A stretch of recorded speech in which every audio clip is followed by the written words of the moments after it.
This morning I visited the Governor-General and Her Excellency has accepted my advice that an election be held on Saturday, 3rd of May 2025. Influencers invited on campaign trail. I think Secretary Scully's due the budget. A returned Albanese government in any form will be damaged for decades to come. We're giving every taxpayer another tax cut. So you'd have a fight with Donald Trump? If I needed to have a fight with Donald Trump to advance our nation's interests, I'd do it in a heartbeat. Australia is not negotiating over the pharmaceutical benefit scheme. They are Delulu with no Salulu. Election Countdown 2025.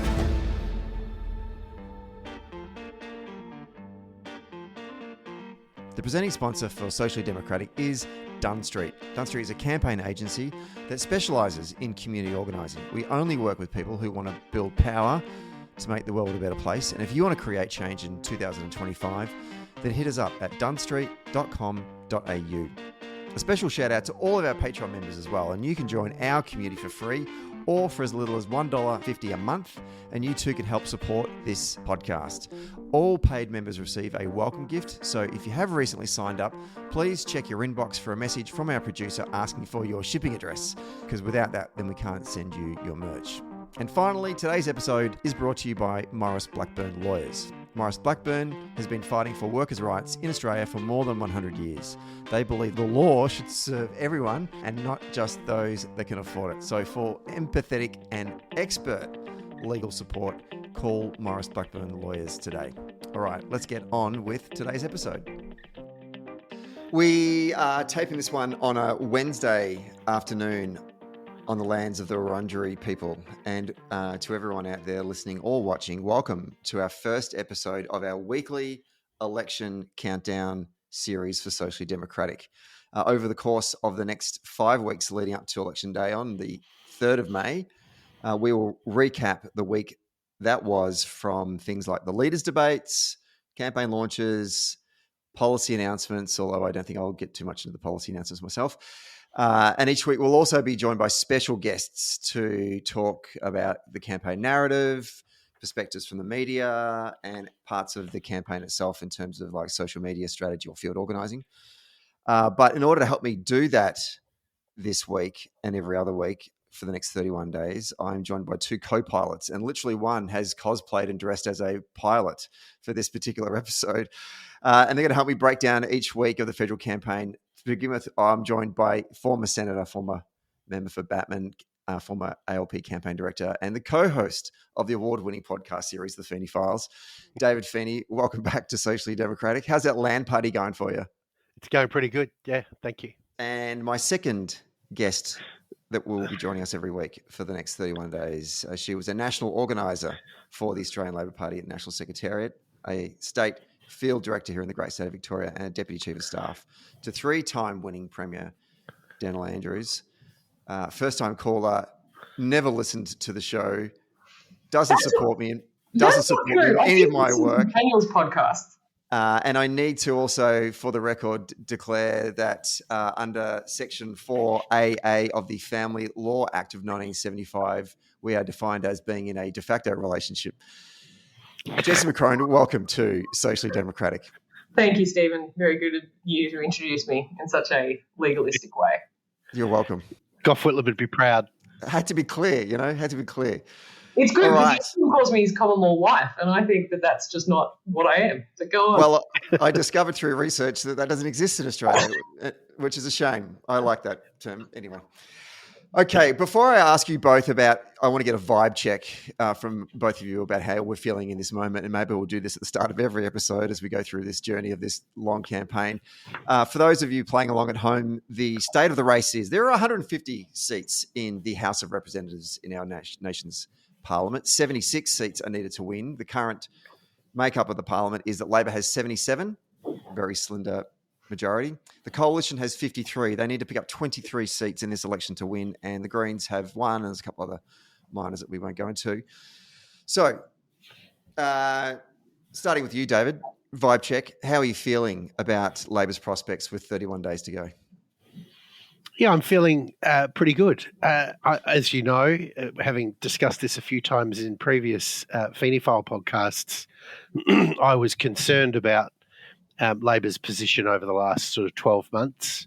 But that old adage that I kept reminding you of, that you call an election when you think you can win, I think the timing has suited the government, and they have launched themselves to this campaign being well prepared and having set the scene well, and that's something I'm happy to come back to. But in terms of vibe shift, I think Labor's a nose ahead. This is going to be a very close campaign. The campaign will decide the winner, but I think Labor has entered that race in as good a shape as we've seen the government in almost for the life of this government. Interesting. Jessie, what's your vibe check? Well, I have to congratulate both of you, because I do think that you have been giving some hard truths to the government, and it seems that they've paid attention. I think that I similarly think that Labor is going into this campaign in a better position than I necessarily would have guessed, or how I think a lot of Labor people were feeling at the end of last year. So that is good. I think we are going to see a very tactical campaign, and I'm happy to go into a little bit more detail on that later. But in terms of tactics, I think that the government has come out of the box very hard. I think the strategy of announcing the election to completely cut off any free media that Dunn was going to get about his budget reply is just an example of execution and good tactics. And I think that it's given us all a lot more confidence. And I do think the Prime Minister's office have been quietly confident that Dunn under campaign pressure is going to be it's going to be a different thing. And a government is always the government versus perfect, and in a campaign, it's a government versus the opposition. And I think that Labor can make a lot of that. So I am similarly feeling much better. So let's start with a kind of an overview of campaign strategy and talk more broadly, I guess, about the electoral math for both of the campaigns to get to these 76 seats to secure government. And look, for listeners who are familiar with our series that we did 3 years ago, we are going to do a monster episode where we go through every battleground seat in the country. Those of you who remember that episode, it went for 7 days. I think it just finished last week. So we will actually unpack all of these seats later in the series, but we're not going to do that today. But I just kind of want to get a sense from both David and Jessie, where will both campaigns be focusing their attention over the next 30-odd days? The national campaign obviously will view each state with variable objectives, both offensive and defensive postures, if you like. And I sort of think about this out aloud. South Australia and Queensland, there's a view that we need to pick up seats, probably asking SA to do a bit of heavy lifting there. There's probably one more seat they can probably grab, whereas Queensland has a few, whereas maybe Victoria, New South Wales, Tassie, WA, even the NT, we need to hold. So I just want to get a sense of where you think what does this state level campaign look like strategically? And Jessie, can I go to you first? We saw the Prime Minister go straight for the jugular. He went full Dave Park and went and campaigned in Dutton's actual own seat in week one. What do you think is the Queensland strategy to win? There's a lot of seats that we need to pick up. I'm interested in getting your reflections about how does it play out in Queensland? Yeah, and there's always been this view in the Labor Party that you cannot govern the country without winning seats in Queensland. The interesting thing about the last election is that Labor demonstrated you could, because we didn't win many in Queensland and formed government. That hasn't been comfortable, and I don't think that is a position the government want to maintain. They would like to pick up seats in Queensland. And I think, again, going to the tactics of Labor's campaign, they have demonstrated that very strongly in starting the campaign in Dixon and trying to put a bit of pressure on the Libs.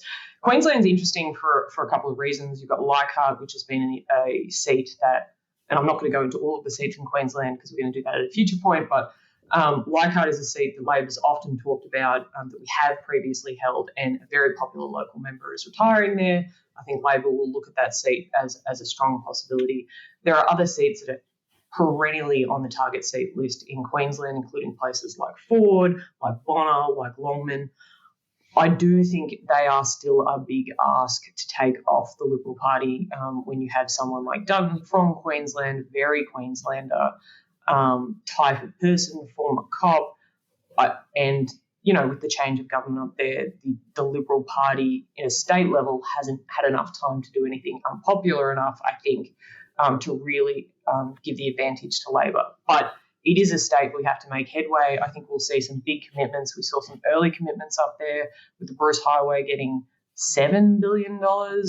And I think that we'll see the Prime Minister spending a bit of time there, and they will try and make as much as they can of the terrible decision of Dunn to not be on the ground for the cyclone. Natural disasters are the bread and butter of people in Queensland, and I think that they will have landed very poorly. So Queensland will be interesting. I don't think anyone's looking up there and thinking there's a bag of seats that we're going to take home, but jagging one or two would be a great outcome for Labor. David, let's look at New South Wales and WA. I know we talked a little bit about WA when you were on the show the other week for Feeney Files, but just this defensive strategy in states like New South Wales and Western Australia. What does Labor need to do to hold the furniture in these two critical states? Well, I think in Western Australia we had a great result at the last federal election, and we need to repeat that. And there's, I think, good reason to have some quiet optimism that will be possible. The recent Western Australian state election, the presence of a popular premier, the fact that the ALP brand name is in good repair there, and to the extent that polling tells us anything, Tagney and Bullwinkle both seem to be, the Labor vote in both of those seats seems to be sticky. So there's good reason to hope that the riders of Rohan will continue to ride out of the West and say... The federal government is sending $60 billion of extra funding their way as well, like a GST. Sure. We can have a public policy debate about that, in which I suspect you and I will agree. But for the minute, that means that Western Australia is a stronghold for Labor. I think in the Northern Territory, I think Labor's fighting to hang on. In South Australia, I think the idea that Labor can win another seat is nonsensical. We have 6 of 10, I think. The idea that we could win Sturt and make that 7 out of 10, I think, is fanciful. I think it's more likely we'll lose one there and come back to a 5-5. But, fingers crossed. Tasmania is a key battleground. Can we hold lines? What's going to happen in Bass and Braddon? Of course, agree with everything Jessie said about Queensland. It is what it is.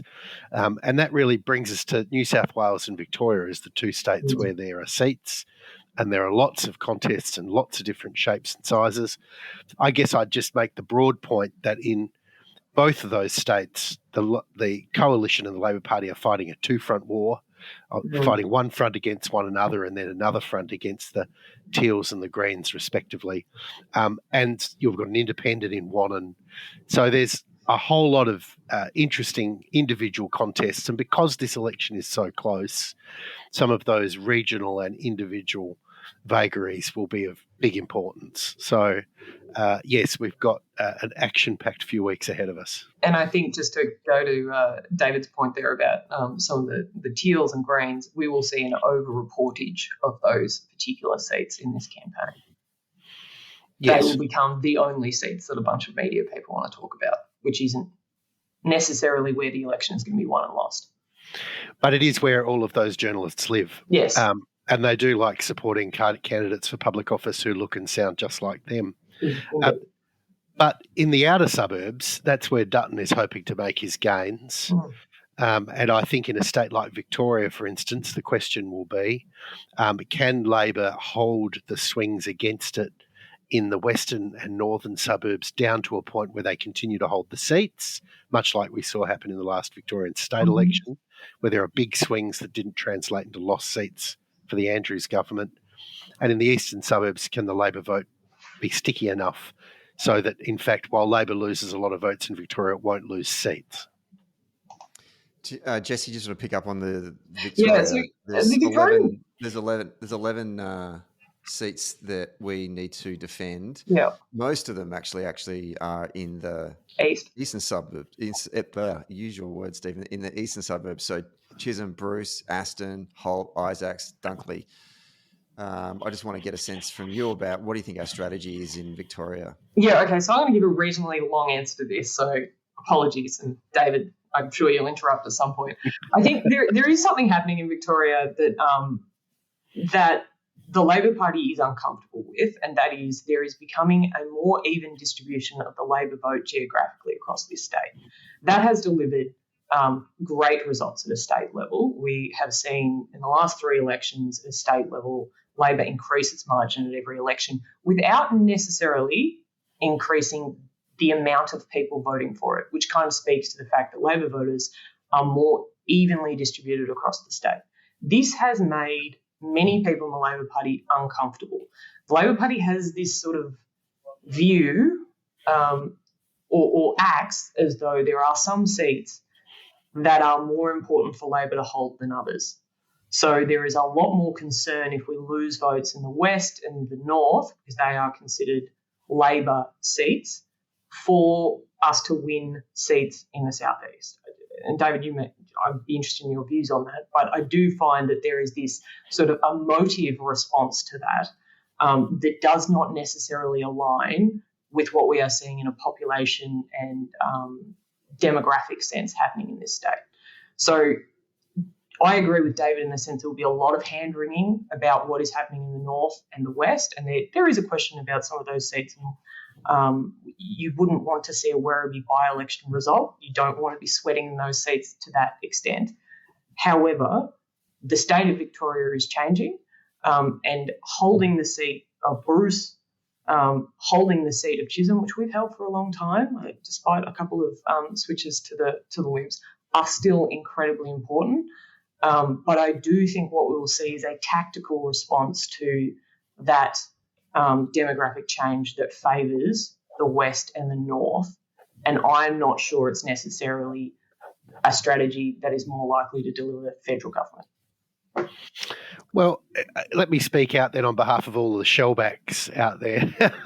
I mean, you're right. There are, we can stop there. All right. We can. there are seats that we sort of call federation seats, seats Labor has always held, which are steeped in Labor tradition, trade union tradition, which have big memberships, and that we are long accustomed to seeing on the Labor side of the ledger. Melbourne was one that we lost to the Greens, and that hurt. One of our largest membership areas, and the seat was captured from us. And, of course, we've had near-death experiences in Cooper, Batman, now Cooper, and in Wills. And I can tell you from personal experience, they were scary. There is a stronger Labor emotional bond to those seats. That is true. But they're not necessarily the seats I'm talking about. No. And then I guess you're talking about Hawke, McEwen, Caldwell. But I think they kind of in different ways fit that descriptor too. I think it's not just our resolute adherence to tradition, though. It's also emblematic of something else, and that's the changing nature of our support base and the fact that high education, high-income voters are drifting left, low education, low-income voters are drifting right. And that's a phenomena Labor doesn't welcome. No. Because we are a Labor party, the party of organised Labor. And so that sort of is a trend, not just here, of course, that's a global trend, but it's not one that we welcome. It doesn't come naturally to us. And so I think your point is well made. That is what's going on. But I think Labor, as the party that has always sought to unite the working class and the progressive middle class into a cohesive political party with a single set of actions, that challenge gets harder, and we're alive to that, and it hurts. No, I must admit I agree with everything you're saying, but I think that in a campaign sense, and there's a much longer conversation we can have about this and about the distribution of vote. In terms of forming government, a seat is a seat. Oh, yes, for sure. And we should be mindful of that. And that doesn't mean that the Labor Party doesn't have a lot of thinking and work to do and organising to do in places that we're talking about, David. I just think that there will be an emotional reaction, and I hope I'm wrong, No, I'm sure you're not. to the seats as opposed to a hard-headed, how do we form government, what is the path? Yes. And no, I think you're right. And the reason why I got the two of you on this show is that you're both campaign strategists. And so I would put the question to you guys as an example. The seat of Hawke on a two-party preferred, Labor holds it by 7.5 points. Sam Ray is the incumbent. This was his first election at the last time, so he'll get a sophomore swing. So he was new to that community. You would imagine over the last 3 years he's done, and I know Sam reasonably well. He's a hard-working MP. He will get a sophomore swing. Campaigns have a scarcity of resource. Should Hawke be a target seat? Like it's a really hard question because obviously there's a bunch of stuff that goes into these decisions. I think to some extent it doesn't matter whether it's a target seat or not. There are going to be forces within the party that make sure that seat is well looked after. I would also say, though, Sam is sitting too on the current engagement of MP list where he should be, and I would like to see that kind of engagement happening from everyone in that part of the state to hold their seats. Sorry, David. Well, if you look at, we don't have a lot of data. Obviously, we're not privy to the Labor Party's data. I'm certainly not. But if you look at YouGov, then there is a swing going on in Hawke of between 6 and 7%. And so, yes, it belongs on a marginal seats list. And the contest, as I sort of alluded to earlier, is in McEwen and Caldwell and Hawke. We need to keep the swings, 6% or less, if that can be done, so that we walk away with those seats even after we take a bruising result. That is the game in that part of metropolitan Melbourne. That's why those seats belong on the list where they are. Yeah. No dispute about McEwen. McEwen perennially has been a target seat anyway since Rob first won it in 2010. It's a different seat now, though. It's a different seat in every election. Yeah, it is often redistributed. It's one of the most redistributed seats. Yeah, it'll be in New South Wales at the next election, that seat, the way they move it around, honestly. I want to move to campaign narrative. Just before we move off that, the only thing I would just add about all of that is I think there is also a challenge in the Labor Party where we are setting these parts of the state against each other. And for the best outcome, we need to view Victoria a little bit more cohesively. And I think that we are playing a game of playing each side of the state off against each other, and only people that win out of that is the Liberal Party. We seem to think we have to make a choice. Let's turn to campaign narrative. The two campaigns after the Prime Minister visited the Governor-General on Friday have announced their sort of slogans. I noticed to you, David, I actually want to get your thoughts on them. The Liberal Party's is let's get Australia back on track, and the Labor Party's is building Australia's future. Both sort of position themselves as builders to some degree, but the Liberals are giving us a bit of a swipe on the way through, and you expect that from opposition. What did you make of how they're sort of pitching their central argument to the electorate in this campaign? Well, if you'll forgive me, let me go back a little bit and talk about how the rival parties finished at the end of last week, because I think that was an important scene setter for your question. As we know, Labor made the budget, and there it worked to make the bad news of a budget deficit overshadowed by the good news of a tax cut.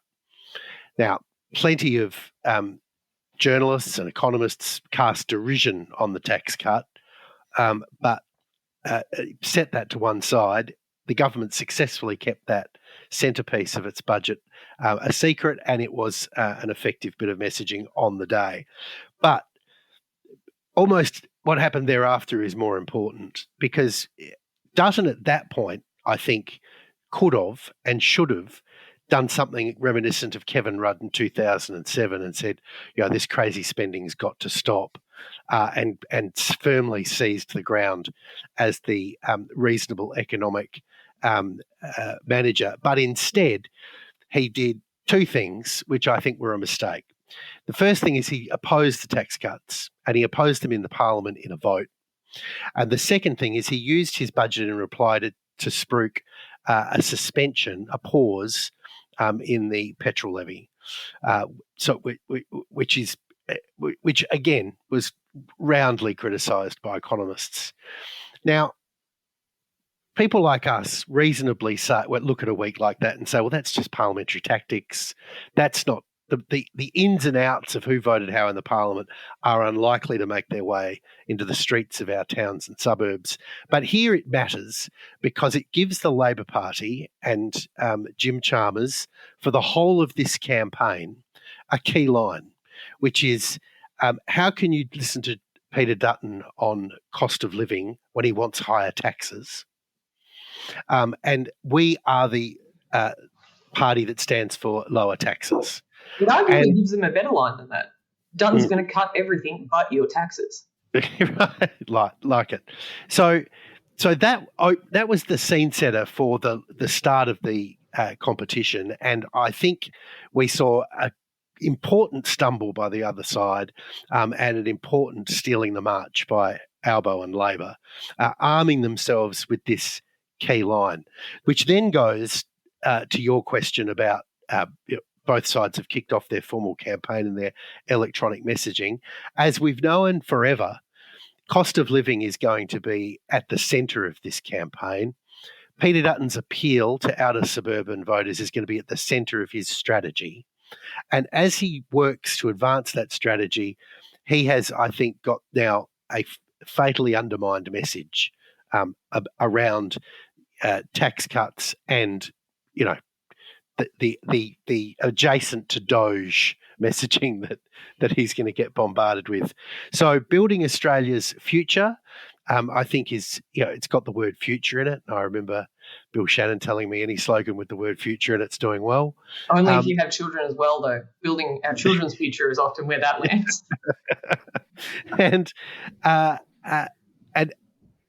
And Dutton's slogan is kind of, a forward-looking backhander on Labor. And it's a good slogan. They're both good slogans. They both do the work that they're intended to do. I just think Dutton starts the campaign having undermined his opening position. Jessie, to you, I'm interested in David talked about the cost of living campaign, and the media always like to frame up a campaign. This will be the environmental campaign. This will be, and already they're saying this will be the cost of living campaign, which I'm not disputing. We had Jack Milroy on earlier in the week to talk about the Canadian election preview, and he was talking about how this election in Canada is it's the survival of Canada, whereas ours is kind of it's about the price of eggs, so it's probably less sexy. Existential question about a country in itself. Do you think at least for the moment, Stephen? Yeah. Trump's still got his Liberation Day tariffs to come. I know, and so knowing that we're taping it now because it's going to happen in about 12 hours, so we'll miss out on that.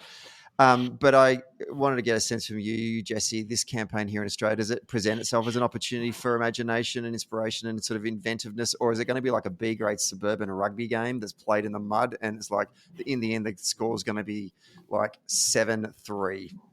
Yeah, and this kind of goes to my point about it's going to be a very tactical campaign. And I know that campaigners and true believers often want a very inspirational, big picture kind of campaign. I sadly don't think that that's what we're going to have here. I think that people are going to be very clear about which seats we need to win and what we need to say to those people. I think that I once asked David for his advice in the lead up to a Victorian state campaign and told him that cost of living was the number one issue that people are concerned about. And he told me the cost of living has literally been the number one issue that people have been concerned about since trading started in market squares back in the dawn of time. It is often the number one issue for voters. I do agree, though, that this that we're seeing globally is of a level of concern beyond what we've seen in recent kind of history, electoral history. So the real question for campaigners is, will voters be able to look past the cost of eggs to a broader campaign message? I don't think that either campaign are going to try it. I think that I'd love to have a longer conversation about how if social democrats don't take a mandate to an election, it makes governing far more challenging, and I think it exposes us far more to attacks from the right while in government. But it doesn't necessarily mean we need a mandate-building campaign to win. And by mandate, I mean big ideas, sort of referendum to the electorate that didn't mean you have the authority to carry out. I don't think we're going to see one of those. But I do think it makes governing a lot easier, and I think it protects you if you deliver on a mandate. I did mention Trump before, David, and I am interested in getting both your reflections on this. This Liberation Day that's going to happen tomorrow may have an impact directly into this campaign. Donald Trump may insert himself into this campaign with declaring a new round of tariffs directed towards the Australian economy. If you were advising the Prime Minister, David, how would you seek to handle the intervention of Trump into domestic politics? Would you lean in? What would you do? Yeah, I'd certainly lean in. As we've discussed on other occasions, I think we've seen the wind turn in terms of the Trump gestalt, and it's gone from being a booster for Conservatives here and everywhere else to becoming an increasing negative, certainly not doing Conservative parties in Canada and Greenland any good. And I don't think it's doing them any good here either. Dunn sees that, knows that, which is why today he's tried to emphasise the fact that he'll stand up for Australia against Trump. So being Trump adjacent has gone from being a hot spot to a dead spot for Conservative leaders. I hope Albo sees that with clarity as well, because this is an opportunity to do a Canada, or at least a Canada light. And that is to say, we will have a rational public policy response, but some very robust messaging around that response about how, we're not going to, we have a bilateral trade agreement and you just broke it. And that's not going to be without repercussions and impacts. You can't kick us around. I don't think Australians will be anything other than pleased to hear a message like that. For all of the fact that our defence and strategic community keep talking about how we need to double down on AUKUS and our strategic alliance with the United States, there's no sign the United States shares that view, and we need to muscle up. Jessie, you used to be the Deputy Chief of Staff and Director of Strategy to Daniel Andrews, who loved a crisis and would run straight to it. If you were advising Albo, how would you handle this if Donald Trump decided to pick a fight with the Australian people tomorrow morning? Yeah, I think that there are two elements of this in terms of the key messaging from each party that will play a role. So Dutton right now is trying to present the Prime Minister is weak. That's his key message. It's been why he spent so long talking about anti-Semitism. It's why he's spending so much time talking about state issues. The Prime Minister is weak, weak, weak. And I think if he's able to succeed on that front when it attached to Trump, that could be a challenge for the Prime Minister. Similarly, the Prime Minister is trying to demonstrate himself to be a safe pair of hands. And in contrast to this backdrop of Trump, which I think Australians are very concerned about, the erratic kind of policy stuff we're seeing out of America, and the tariff will only increase it. If he's able to land that message that I am the safe pair of hands and Dutton has been cuddling up to this guy on the wrong issues, there's a real strength there for the Prime Minister. I think how it will actually play out is which topics we end up having this argument on. If America decides to have a crack at our PBS, happy days for the Prime Minister. He can be the defender of Medicare, of a pharmaceutical benefit scheme and free medicine. That is a massive free kick for the Labor Party, who have entered this campaign on a Medicare, urgent care clinics kind of footing. However, if he picks a different topic, if we want to have an argument about defence, if we want to have an argument about China, it may assist the Prime Minister in Chisholm. It may not assist us in Queensland. So there is, I am loath to bring up the topic of defence while David is part of the conversation, because I feel like I'm going to be schooled around the joint. But I think that the topic will be quite instructive in how this debate is engaged in. But I would lean I'm with David. But wherever you can, presenting yourself as opposition to Trump. I do wonder whether the government is going to remind themselves they're in government, are going to have to manage the administration on the other side. And when you're campaigning from government, you do tend to have a little bit more of that knowledge about how hard that's going to be than you do when you're coming from opposition. You're just throwing everything at it to win. So that psychology will be there. So it'll be interesting to see how that plays out as well. I think that's a great insight. And we've already seen that play out in the government's handling of this. They've been way too sensible. So their response, as we've discussed, Stephen, on the Feeney files, their response so far has been very muted for precisely the reason Jessie articulates, which is they're making this decision in a room full of diplomats and economists who are talking to them about how they have to work with the White House. And that's important, but it doesn't say that sort of deliberative decision making doesn't seem to bog Donald Trump down. And we're on the campaign trail, so it shouldn't bog us down too much either.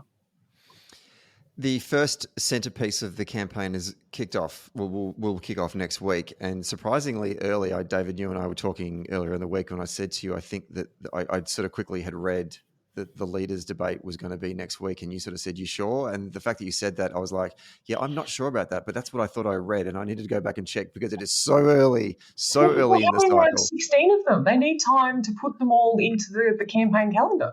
Well, I mean, we'll talk about that in a moment, about how many debates. There's too many debates. But so the first one it's the traditional Sky News Daily Tory Graph People's Forum, which will be held in Western Sydney on Tuesday. I'm going to defend the People's Forum, but go on. Tuesday, the 8th of April at 7:30 p.m. Eastern Time, in front of a live audience of the local branch of the Liberal Party. So 6 people will be in attendance. David, the last time Albanese was in the debates, he was the challenger, but now he's the incumbent. So how do you prepare the PM for this one? Oh, in the same way, really. I mean, the thing about those open debate styles that Sky runs is that they really are populist forums for populist messages. And the leaders are not really debating one another. They're more talking to the audience and trying to gain approval and validation from them. People that do it well know that. Yeah. So if you spend any time debating one another, the crowd feels awkward. Whereas if you spend your time playing to the audience, you're successful. So they are useless contests, in my humble view, in terms of moving the campaign forward. They're just full of risk. And I guess what Albo's calculating is by getting Sky, a Liberal adjacent operation, out of the way early in the campaign, job done, goodbye, move on with the rest of the campaign. And presumably there's sort of a foundational assessment, which is the more you can get Dutton up and around and under scrutiny, the better it is. Albo's done this before. Dutton hasn't. Not as leader.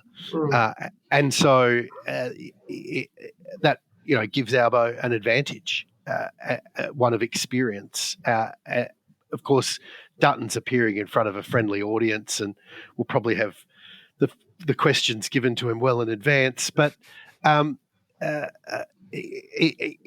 real debates that count, I think, are when they debate with one another. And as President Biden showed us recently, with the best will in the world, these can be moments of enormous consequence if there's a catastrophic failure. So these are moments where if your contestant comes out unscathed, you've achieved 80% of your KPIs, and victory after that is just a cherry on top. It's a weird thing, isn't it? Because I think historically in Australia, I can't think of the last time that we had a debate that actually in the end impacted substantially the outcome of the election. And I think I have to go back to 1993 and the federal election between Keating and Hewson and the debate over the GST and the GST on a cake that kind of started to shape the narrative or the story of the campaign. But ever since then, they've been safe, they've been boring. And they haven't been watched by as many people. I mean, that's the other difference. Yeah, it's just... you're talking about an era where 2/3 of Australians watch these things because they were on 9 or 7 or 2, and the other channels carried a live feed of the debate at the same time and did their own thing with the debate, worming it, putting it in front of a live audience, whatever. So for the Australian viewer, they were trapped in a pincer movement where they had to watch the debate. Well, of course, that isn't true anymore. Jessie, just for clarity there, Channel 2 is the ABC. I'm amazing you call Channel 10 Channel O. But anyway, Jessie, you've been involved in a whole bunch of debate preps over the years, particularly with the Big Boss. How would you prepare for this particular debate, given that you're the incumbent this time? These things have risk written all over them. They are absolutely risk. There is nothing good that can come out of this. You come out of this with your head on your body and you have won. So I agree with that assessment. I think that I must admit I'd forgotten about Biden. So I think I've trauma pushed that to the back of my head. But I was going to say debates don't matter at all, but no, they clearly can and do. I think what I would be interested in when it comes to preparing the Prime Minister for this debate is how have they conceived of the fact that debates are now content creation machines. No one is going to watch the full debate, but as we know, social media, blah, blah, everyone watches things in 10-second grabs. How are you using that to your advantage during this debate to actually get a clear connection in terms of the voter who's asking you a question? How are you being able to cut that together in a way that you can get that message out via 10-second clips? I would say that arguably the debate is a spot where you could really encapsulate your message in a small way and push it out. No one is going to watch the full thing. You have to be conceiving of it in those small segments. So I think that is a way that we change how we prepare for debates these days. I think it is less this kind of long-form view of it. So how would I do it? I would be prepared for Dunn to come out and say over and over again, are you better off than you were 3 years ago? And that is a challenging thing as the incumbent to respond to, because you are thinking in your head about all the different things that you have tried to do to make people's lives easier, but you don't sound great giving people a list of things that you've done, and like it's not going to connect with a voter. So I think Dutton has the easier task here, as opposition leaders often do. I also think that it's harder to put, as David pointed out, it's harder to put the opposition leader under pressure when it is mostly a community-led debate, because that really clear questioning that comes from journalists doesn't sort of figure. So there's a bunch of different components to a community debate like this. If I was the Prime Minister, I'd be trying to make it very clear that he voted against cost of living relief at every single opportunity. I think that's nearly all he can do in terms of defending yourself on that 3-year attack. Yeah, the only thing I'd add to that is because it's on Sky, or fascist TV as it's colloquially known, we can anticipate that Sky will insert into the debate some of its own policy peccadillos. And we know what they are because Sky talks about them incessantly. And these will be questions to Albo that seek to embarrass him around the culture wars, and questions around anti-Semitism and how the government handled cosplaying terrorists on our universities. And I guess more broadly, the relationship with the Jewish community and Australia's Islamic community. They will be, they're sort of very niche, but for Sky, they're the reason to get up in the morning. And so they will be hammering at Albo with those, and Albo will need to be prepared to kind of manage those debates so that they don't knock him around and he loses balance in the debate, which will be Sky's intention. So with that caveat, of course, I concur with Jessie. This is a high-risk, low-reward operation. It's always a very random one, the community ones. You always get one question that is just, like, flat out just not true. The thing that's being put to you is not happened, is not accurate, and you cannot look like you're arguing with the voter and telling them they're wrong. Like, it is arguably the hardest part of the community debates is the haywire questioning you get that is just well off topic and key message, which is also a challenge of these things. And I do recall, I think from the 2018 state campaign when Daniel and Matt Guy did their debate, the couple of the questions in that Sky audience were just absolutely from, Genghis Khan territory. And you could see Daniel's face was like, but answered it wonderfully like a professional. And that's well, if you think back to the last federal election, Albo got a question, how do you define a woman? Yeah. He'll get that again. And he answered it by saying it's an adult female, which was the right answer. But for those steeped in the alleyways and rabbit holes of progressive identity politics, it was the wrong answer. and it's the answer that, we've watched Labor leaders in the UK refuse to answer. So there'll be these little hand grenades carefully curated in the studio at Sky, which they'll be throwing at Albo. And I hope he handles them as well as he handled that one I spoke of. Let's nice segue to talk about the media. I want to just sort of get a initial thought about how do we think the media will handle this election? Oh, brilliantly! Their important role in it. I don't think they'll be self-obsessed about this at all. I think that they're going to do an outstanding job. Maybe some advice. Here's an opportunity, Jessie, if you want to give some advice to the journalists. I know certainly some of the journalists listen to this podcast, so here's an opportunity just to pass that on. Jessie, I will say I don't take to it kindly when journalists give me advice about how to give political advice, so I will try and refrain from doing the same thing back to them. Just be polite, Jessie, because today's journalist is tomorrow's Teal candidate for public office.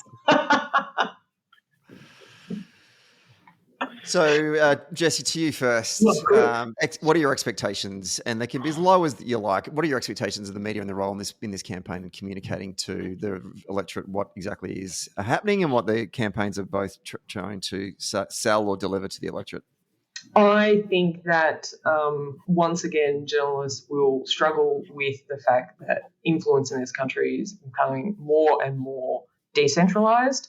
And it is being decentralised away from conventional mainstream press. I don't think we will see significant innovation from the press gallery to manage that. I think that we'll see a very similar sort of coverage that we've seen before. I think that the response to having it was female finance bloggers that I think were invited to the budget lockup this year. That has caused some in the press to be very upset. I think we will similarly see some Glassjaw type response to what is, as I said, becoming a more and more decentralised influence market. Journalists will blame the politicians for that, which I think is wholly unfair. They will demand that the politicians do more to cut through, but be ultimately upset when that means talking directly to voters on channels that do not include journalists. David.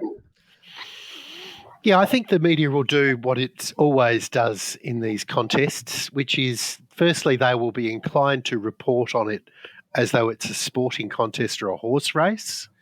Who's up, who's down, who's the winner. Their language is always filled with that kind of language, which, in my humble opinion, belittles the whole thing ultimately.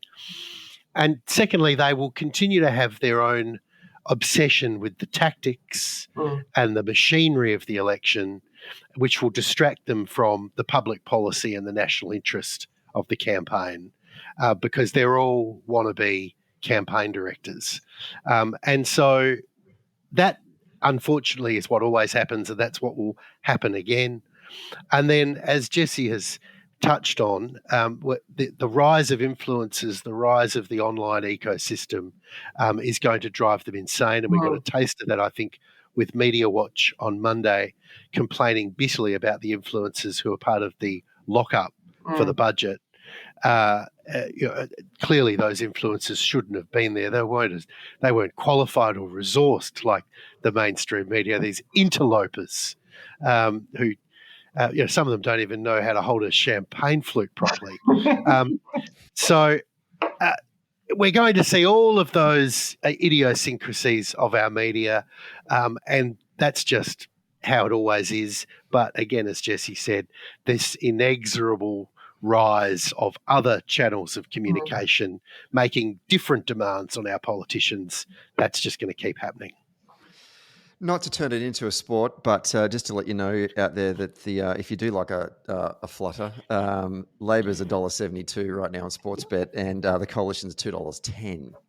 Interesting. to be sworn in as the new government. So that is. I will say I don't put much stock on the odds just because, as I'm not sure if David, you know, I certainly know that how much you can bet on these things are capped, and once you start betting, the odds change very quickly. Yeah, well, I do put a lot of stock in them, and I reckon 172 versus 210 is a great result. Very happy with it. I think after this podcast hits, we'll see those rates rise even further for Labor. Now, before we close it out, we those of you that have listened to previous episodes of these election previews or recaps, we normally have a category called Tory with a typewriter. We ask our guests to nominate a particular journalist who has a particular political slant in their writing that is Tory-esque, and that they own a typewriter. Hence Tory with a typewriter. But I'm adding actually a bunch of new categories for this year. And I'm going to post them up on Social Democratic's various social media channels. And I'll go through them all in a minute. Our guests, Jessie and David, don't necessarily have to have any for today, because I just wanted to just flag it with folks. If you do have some, that's great. But so it's more than just Tory with a typewriter. But let's do Tory with a typewriter first of all. And I'm looking at both of you to see if you do have a Tory with a typewriter this week. David's shaking. She's waving me off. Jessie, well, I mean, you could nominate the whole Australian newspaper if you wanted to. Well, you've done that in the past. So, but Jessie, is there anything that you saw this week that you thought was a worthy nomination? I appreciate that this is an unashamedly left-wing bias podcast. Tory with Typewriter is some of the genuine cheerleading from the Victorian Press Gallery around Dutton's announcement around SRL because of their personal dislike for this project, as opposed to conceiving of the electoral implications of the man who has demonstrated himself or presents himself as the suburban candidate trying to cancel the suburban rail loop and the amount of seats that they are going for in the direct path of that project. So when I say Tory with Typewriter, I would say that they are cheerleading for that as opposed to reporting on the contest. Well, and let me just reinforce that point. We've talked about how Dutton's campaign has got this outer suburban focus, and that's where his advance might be. Let's imagine a scenario when the dust settles after the election where Labor has held the line in the state of Victoria. It's suffered swings, but it hasn't lost seats. A scenario that I think is quite possible. Where does the Liberal Party's denunciation of this project stand then? And won't they have then set themselves up? I mean, it's not just all upside for the Tories. There's risk in this. No, I think we've seen that play out in the Victorian Liberal Party time and time again. They've struggled to find a line on whether they'll pause it, cancel it. I agree. It's bedeviling them, David. Yeah, and they might adopt a strategy which ends up endorsing it. Anyway, so that's my view on Tory with Typewriter. Okay, so you've nominated the entire Victorian press. Any Victorian journalist. Okay, good. And that's a good start. And congratulations, every journalist in Victoria. You've been awarded a Tory That's typewriter not from fair, but, McCrone. No. I'll take Central. Can I just make another point before we pull out of the podcast? And that is that, one of the factors that got quite a bit of publicity in the lead up to this was Muslim votes and the rise, and with the rat senator from Western Australia becoming the face of political Islam here in Australia, and what this was going to do in the western suburbs of Sydney and other places. And I just... it's interesting, I think, to note the Liberals have already announced they'll be preferencing Labor ahead of those parties. So those parties have no realistic prospect, in my view, of unseating Labor MPs in the western suburbs of Sydney. And their only practical effect might be what they do in the contest in Wills. So they might be a big fizzer, notwithstanding all of the support lavished on them by parts of the media. I can see that story ending as an anticlimax. I imagine we'll talk about this again. I don't think we covered New South Wales to the extent we did other states today, but I am interested to talk a little bit about Blaxland on that particular point. But maybe that's a bit of a teaser for a future podcast. Okay. Lovely. Other categories for this weekend, for every week going forward, the next one is probably unanswerable questions. So, for example, and I've got some joke ones here, what was Peter Dutton doing in Cornwall? Does anyone actually watch the campaign ads? My probably unanswerable question at this moment is Peter Dutton match fit as a election campaigner? We've never seen that. I don't know the answer to that question right now. I wonder. I really do. He's been great at being a spoiler, but in a campaign, it's different. It's relentless. Day after day, it's incredibly tiring. You're just doing a lot of travel. A lot of the times you're getting briefed just before you stand up, and it's a different experience. You've got to be fit, and I just wonder if Peter Dutton is. I don't know the answer to that just yet, but that's a probably unanswerable question that I have at this moment. I don't know if anyone wants to jump in. Does anyone else have? Jessie, do you have any probably unanswerable questions, or do you want to add to that? Well, I would add to that there's been much made about the Prime Minister's previous campaign. I think it is interesting to note they are running him hard right now. He is doing 3 events a day, and the unanswerable question for me is, is that sustainable? Yeah, I think that if you think about the last campaign, Albo was gotcha'd by a gotcha journalist and got COVID. And so there was a question mark over his campaign at the end of what was a successful election. So Albo goes into this campaign with something to prove too. And, beware of underestimating opposition leaders. Labor's very good at underestimating opposition leaders. We thought Peacock was a souffle that couldn't rise once, and he nearly took Hawke out in 1984. So let's not underestimate Dutton and fall for the stereotypes about him that play so well in the left but don't play quite so meaningfully out there in voterland. Hey, Tony Abbott was the Prime Minister. Exactly. Julie. So Dutton is experienced around the media, has been at the centre of political storms, has got a kind of a media presence that Australians have seen and are familiar with. So his baseline is pretty solid. But he hasn't had a good first week, would be my... Yeah, I think that's true. Yeah. And indeed, the week I don't think we've got the answer to the question. I just don't want to write it's unanswerable. That's the key point. And we got a conversation out of it. It's beautiful. I just want to clarify to our listeners to what David just said there. If you are unable to answer a question at a press conference, so it's a gotcha question, that doesn't give you COVID. David said he was unable to answer a question and he got COVID. That doesn't lead to COVID. They were 2 separate things, but they happened sequentially. And that's what David was trying to say there. You won't get COVID. I imagine there are a bunch of cookers still listening to this podcast, so it's important that we're clear on the misinformation about COVID. Having you as my translator is just so reassuring. Isn't it? Next category, most reluctant door knocker award. So you can see it in their eyes that the candidate who would much rather be back in Canberra or on Sky after dark. I think David wants to nominate himself from past experiences. But I don't know if there's anyone out there you've seen so far on the campaign hustings. You can just see, I do not want to be doing this. And mostly you're seeing it in photos on Facebook and Instagram where they're happy to be out here, but deep down you can see it in their eyes. They're hating every moment of this. I'm not brave enough to do that yet. No, and I don't watch Sky, so no. There you go. I'll keep an eye on it. I do think there is a question about. We're talking proper insider baseball.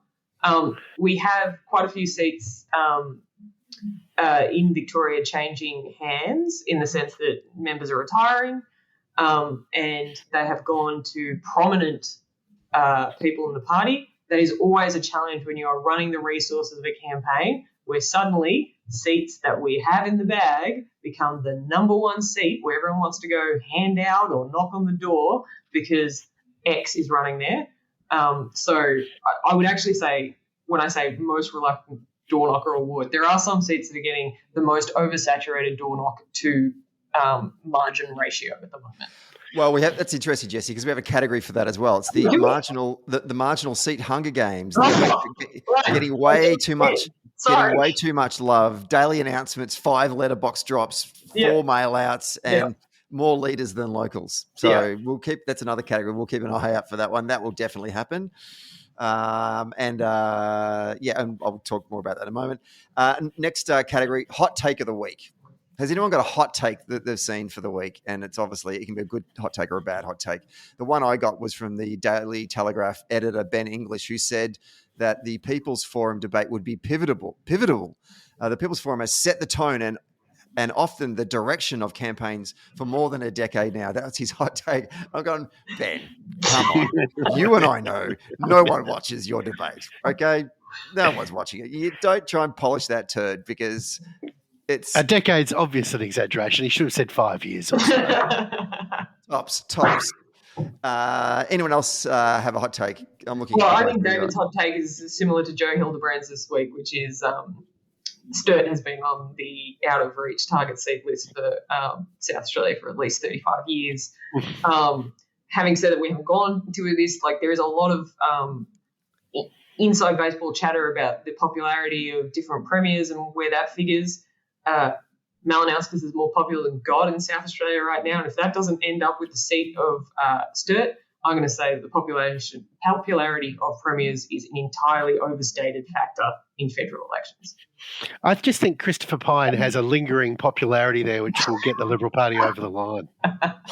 I wouldn't be surprised if Christopher Pyne comes and campaigns for the Labor Party, the way the Liberal Party swung to the right. His successor there is a mate of his, so I'm confident that so won't happen. So you're there.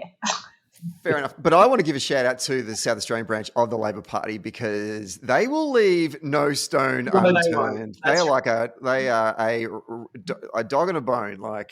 So I'm out here, Clancy, though. I'm like, hello, we have to hold Boothby. Can I please? Boothby. I know that. Yeah. Oh, I mean, Boothby was the what's that? What's that expression about? Yeah, exactly. Yeah, which is why we're not going to hold it. I don't think we're going to hold it. Well, I want to get into this because I We can do it in a future podcast. But let's do that. Yeah. I want you to be right.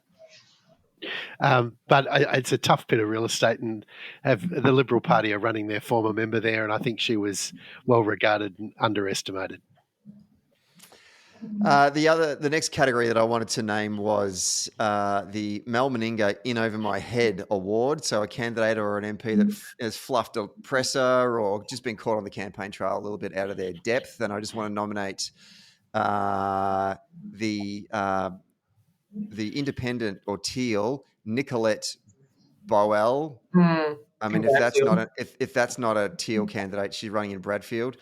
Sydney North Shore. She had to apologise for making a sexual joke to a 19-year-old woman hairdresser, which she admitted was a poor attempt at humour.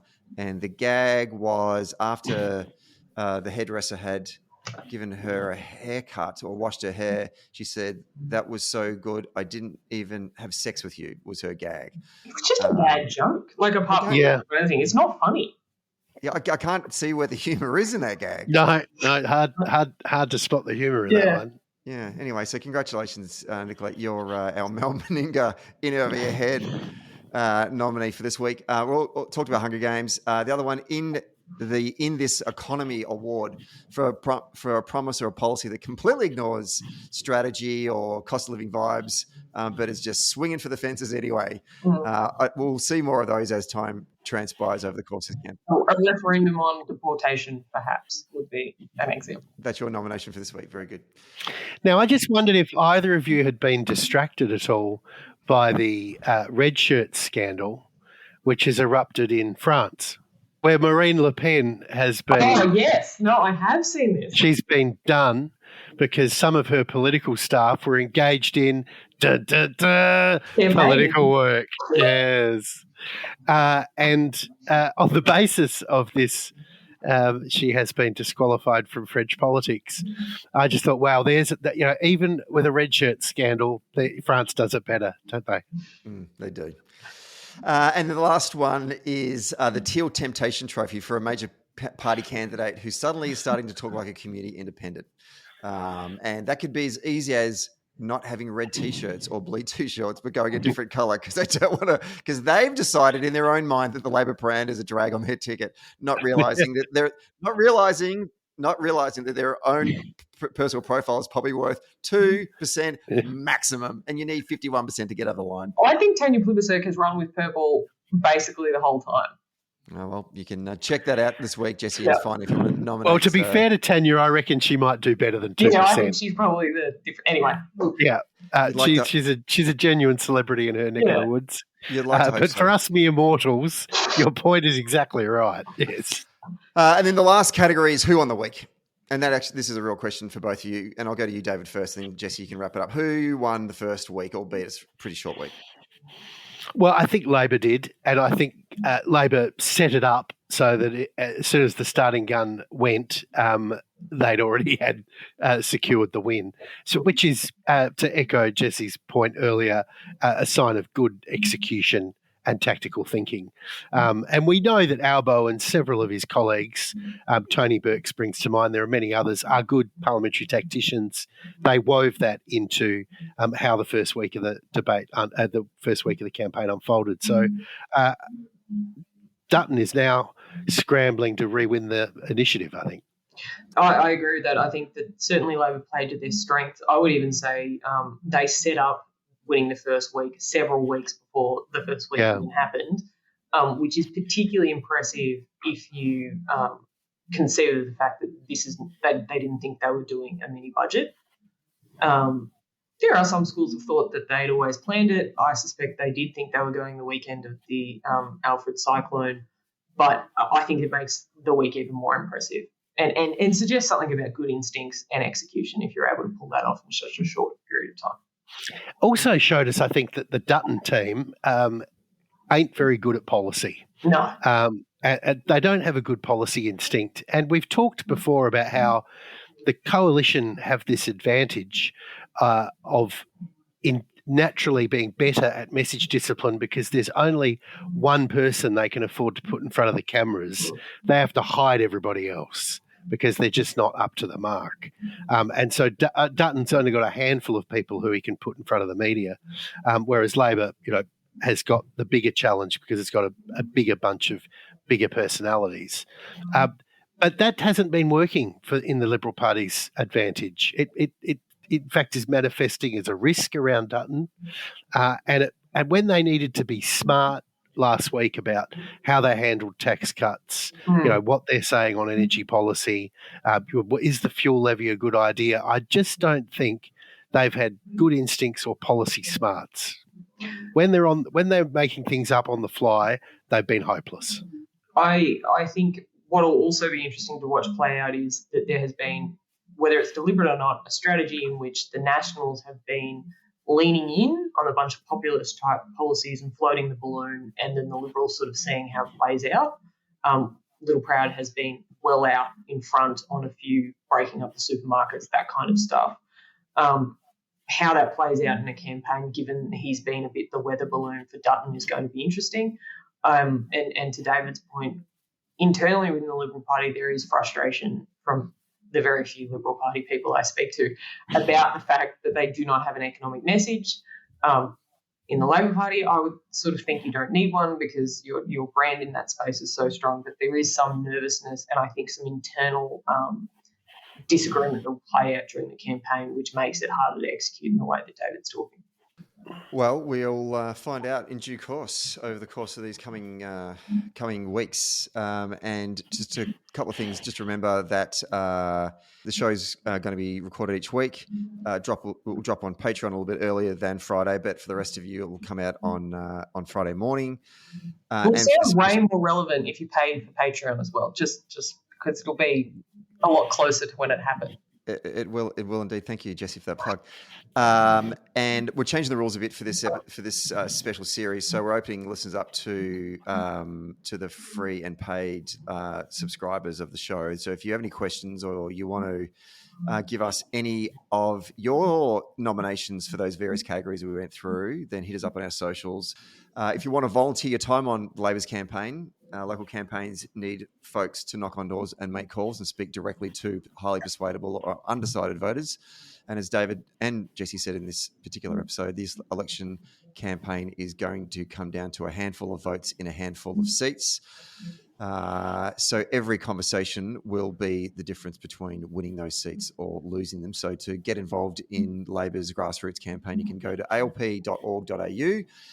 There's what do you call it?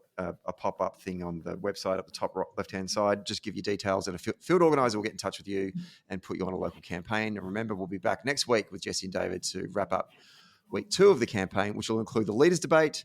And we'll also be joined by a special guest to unpack some of the key messages that we're seeing from the campaign in this early stage of the race. David Feeney, thank you so much for your contribution today. And My pleasure. Jessie McCrone, thank you so much for your contribution to today's podcast. I'll see you later tonight. Not you, David.